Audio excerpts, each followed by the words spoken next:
Dear students, my name is C.H. Veeraswamy.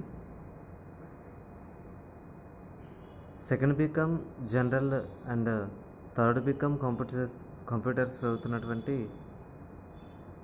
స్టూడెంట్స్కి banking theory and practice అనేటువంటి subject మీకు కామన్గా ఇవ్వడం అనేటువంటి జరుగుతుంది.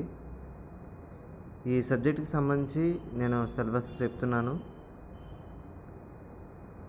ఈ సిలబస్లో ఫస్ట్ యూనిట్ ఇంట్రడక్షన్లో మీరు నేర్చుకోవాల్సినటువంటి టాపిక్స్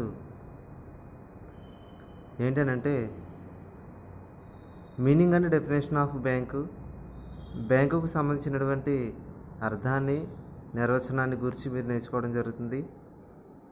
అలాగే ఫంక్షన్స్ ఆఫ్ కమర్షియల్ బ్యాంక్స్, వాణిజ్య బ్యాంకుల విధులను గురించి, మరియు కైండ్స్ ఆఫ్ బ్యాంకులలో రకాలను గూర్చి నేర్చుకోవడం జరుగుతుంది. Next central banking versus commercial banking, అంటే కేంద్ర బ్యాంకులు వాణిజ్య బ్యాంకుల మధ్య తేడాలను గూర్చి, అంటే వ్యత్యాసాలను గూర్చి మీరు నేర్చుకోవడం జరుగుతుంది. ఈ విధంగా మీకు ఫస్ట్ యూనిట్లో ఇంట్రడక్షన్ అనేటువంటి విధానంలో బ్యాంకింగ్ సంబంధించినటువంటి వాటన్నింటినీ కూడా మీరు నేర్చుకోవడం జరుగుతుంది. Next second unit banking systems, అంటే బ్యాంకింగ్ సిస్టమ్స్నే మనం తెలుగులో బ్యాంకింగ్ పద్ధతుల కింద పిలుస్తాము. దీనిలో యూనిట్ బ్యాంకింగ్, అంటే ప్రాంతీయ గ్రామీణ వ్యవస్థ కింద పిలుస్తుంటాము యూనిట్ బ్యాంకింగ్ని. నెక్స్ట్ బ్రాంచ్ బ్యాంకింగ్నే శాఖా బ్యాంకింగ్ కింద పిలవడం జరుగుతుంది. నెక్స్ట్ ఇన్వెస్ట్మెంట్ బ్యాంకింగ్, పెట్టుబడి బ్యాంకింగ్, మరియు ఇన్నోవేషన్స్ ఇన్ బ్యాంకింగ్, అంటే బ్యాంకింగ్ రంగంలో నూతన ఆవిష్కరణలు ఏమైతే జరిగినావో వాటిని గురించి మీరు నేర్చుకుంటారు. అయితే ఈ నూతన ఆవిష్కరణలు ఏమిటి అనే దాని గురించి కూడా మనకి సిలబస్లో ఇవ్వడం జరిగింది. అవి ఈ బ్యాంకింగ్, అంటే ఎలక్ట్రానిక్ బ్యాంకింగ్ అని, ఆన్లైన్ బ్యాంకింగ్, దీనినే నెట్వర్క్ బ్యాంకింగ్ అని కూడా పిలుస్తుంటాము.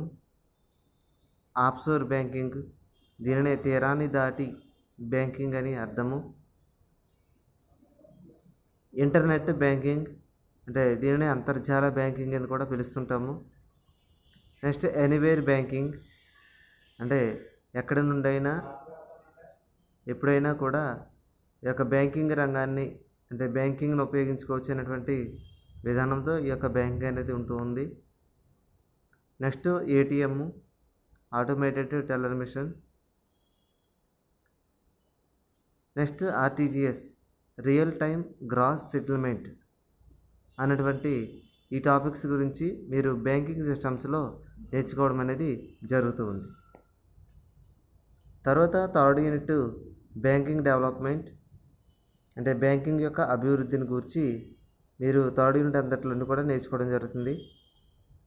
దీనిలో ఇండిజీనియస్ బ్యాంకింగ్, అంటే దేశీయ బ్యాంకర్ల కింద పిలుస్తుంటాము. నెక్స్ట్ కోఆపరేటివ్ బ్యాంక్, సహకార బ్యాంకింగ్ కింద పిలవడం జరుగుతుంది. నెక్స్ట్ రీజనల్ రూరల్ బ్యాంక్స్, ప్రాంతీయ గ్రామీణ బ్యాంకుల కింద పిలుస్తూ ఉంటాము. నెక్స్ట్ సిడ్బి, ఈ సిడ్బి అనే దాని గురించి ఏంటంటే small industries development bank of India, అంటే భారత చిన్న తరహా పరిశ్రమల అభివృద్ధి బ్యాంకు. మరియు నాబార్డ్, అంటే నాబార్డ్నే మనం national bank of agriculture and rural development, జాతీయ వ్యవసాయ మరియు గ్రామీణాభివృద్ధి బ్యాంక్. నెక్స్ట్ ఎగ్జిమ్ బ్యాంక్, ఎగుమతి దిగుమతుల బ్యాంకు అని. ఈ విధంగా మీరు బ్యాంకింగ్ డెవలప్మెంట్ గురించి మీరు నేర్చుకోవడం జరుగుతుంది. Next unit 4 banker and customer. అంటే ఒక బ్యాంకరుకి ఖాతాదారునికి సంబంధించినటువంటి విధానం ఏ విధంగా ఉంటుంది అనే దాని గురించి మీరు 4th యూనిట్లో నేర్చుకోవడం జరుగుతుంది. అయితే ఫస్ట్ బ్యాంకరు అనగా ఎవరు, ఖాతాదారుడు అనగా ఎవరు అనే విషయాల్ని నేర్చుకుంటారు. తర్వాత ఖాతాదారులు ఎన్ని రకాలుగా ఉంటారు, టైప్స్ ఆఫ్ కస్టమర్స్ అన్నమాట, వీరిని గురించి. అలాగే ఈ బ్యాంకరుకి ఖాతాదారునికి ఉండేటువంటి రిలేషన్ అంటే జనరల్ అండ్ స్పెషల్ రిలేషన్షిప్ గురించి మీరు నేర్చుకోవడం జరుగుతుంది. నెక్స్ట్ కేవైసీ నార్మ్స్ అంటే నవ్ యువర్ కస్టమర్ అంటే మీ ఖాతాదారుని గుర్తించుట అనేటువంటి టాపిక్ గురించి ఈ విధంగా మీరు 4th యూనిట్లో బ్యాంకర్ అండ్ కస్టమర్ని గురించి నేర్చుకోవడం జరుగుతుంది. Next 5th unit collecting banker and paying banker. అంటే ఇక్కడ వసూలు బ్యాంకరు మరియు చెల్లింపు బ్యాంకరు, వీరిని గురించి మనం ఈ 5th యూనిట్లో నేర్చుకుంటాం. ఫస్ట్ కాన్సెప్ట్స్, ఈ చెల్లింపు బ్యాంకరు వసూలు బ్యాంకర్ యొక్క భావనల గురించి నేర్చుకోవడం జరుగుతుంది. అలాగే ఈ వసూలు బ్యాంకరు అంటే కలెక్టింగ్ బ్యాంకర్కి సంబంధించినటువంటి డ్యూటీసు రెస్పాన్సిబిలిటీస్ గురించి నేర్చుకుంటాం. అంటే బాధ్యతలు, జాగ్రత్తలు, వసూలు బ్యాంకరు ఏ విధమైనటువంటి జాగ్రత్తలు తీసుకోవాలి, బాధ్యతలు ఏ విధంగా తీసుకోవాలనే దాని గురించి ఈ టాపిక్లో నేర్చుకుంటారు. తర్వాత holder for value, next holder due course అంటే కాలక్రమ హోల్డర్ అని, ఈ బ్యాంకింగ్ సంబంధించినటువంటి యొక్క హోల్డర్స్ గురించి మనం ఈ టాపిక్లో నేర్చుకోవడం జరుగుతుంది. Next statutory protection to collecting banker అంటే వసూలు బ్యాంకరుకి ఏ విధమైనటువంటి రక్షణ కల్పించాలి అనేటువంటి దాని గురించి దీనిలో నేర్చుకుంటాము. Next responsibilities of paying banker అంటే రెస్పాన్సిబిలిటీస్ ఏమున్నాయి అంటే చెల్లింపు బ్యాంకర్కు సంబంధించి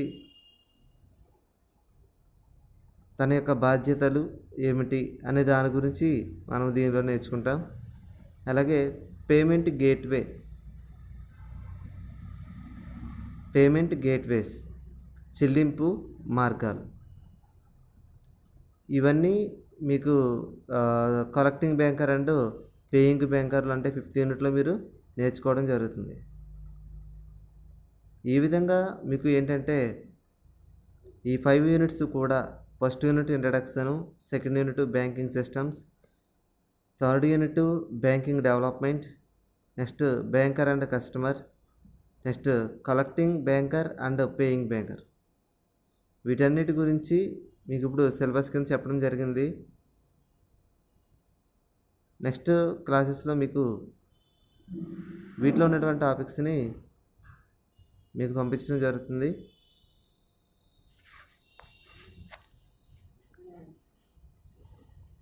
థ్యాంక్ యూ.